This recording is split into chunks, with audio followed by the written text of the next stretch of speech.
आइनास ठाणे रुकंदासीं। हैदराबाद जो Sindh high court Hyderabad bench में ठारू छोरो क़त्ल केस जी ॿुधणी थी आहे। जांच ऑफिसर खे ईंदड़ ॿुधणी ते केस जो समूरो रिकॉर्ड पेश करण जो हुकुम ॾिनो वियो आहे। ब्रेकिंग न्यूज़ तव्हांखे अपडेट कंदा हलूं। हैदराबाद मां Sindh high court Hyderabad bench में ठारू छोरो क़त्ल केस जी ॿुधणी थी आहे। जांच ऑफिसर खे ईंदड़ ॿुधणी ते केस जो समूरो रिकॉर्ड पेश करण जो हुकुम ॾिनो वियो आहे।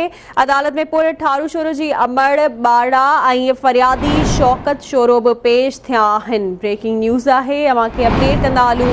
अदालत ॿुधणी 20 सेप्टेंबर ताईं मुलतवी करे छॾी आहे, जिते चइनी जवाबदारनि जी ज़मानत में वाध बि कई वई आहे।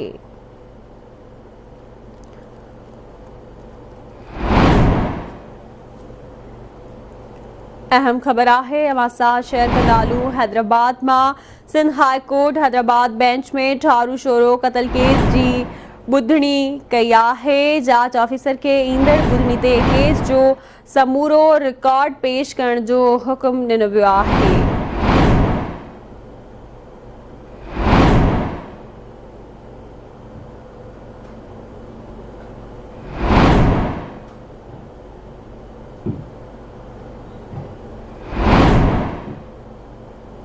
तफ़सील मालूम हुनासी नसीर चना खां। जी नसीर, आगाही ॾिजो। जी बिल्कुल, Sindh high court circuit bench में पुर ठारू छोरो क़त्ल केस जी ॿुधणी थी आहे। अदालत जांच ऑफिसर खे ईंदड़ ॿुधणी ते केस जो समूरो रिकॉर्ड पेश करण जो हुकुम ॾेई छॾियो आहे।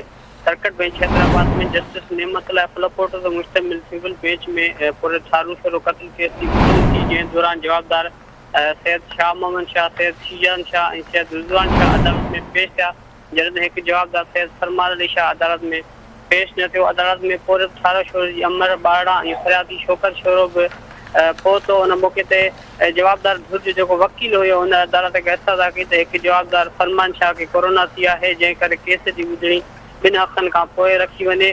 जंहिं बद अदालत केस जे जांच ऑफिसर खे हुकुम ॾिनो त ईंदड़ ॿुधणी ते केस जो जेको समूरो रिकॉर्ड आहे उहो अदालत में पेश कयो वञे। जंहिं बद अदालत ॿुधणी 20 सेप्टेंबर ताईं मुलतवी करे छॾी, जॾहिं ईंदड़ ॿुधणीअ ताईं जवाबदारनि जी ज़मानत में वाद कई गई। मां तव्हांखे ॿुधायां त 13 जून ते कासिम बाबा जी रिप्लाई कॉलोनी में शादी हाल में प्लेट साफ़ न ॾियण तां जवाबदारनि मुबैना तशद्दुद करे पोइ ठारू छोरो खे क़त्ल कयो हो। जी वरी महिरबानी अवां जी अपडेट करण लाइ।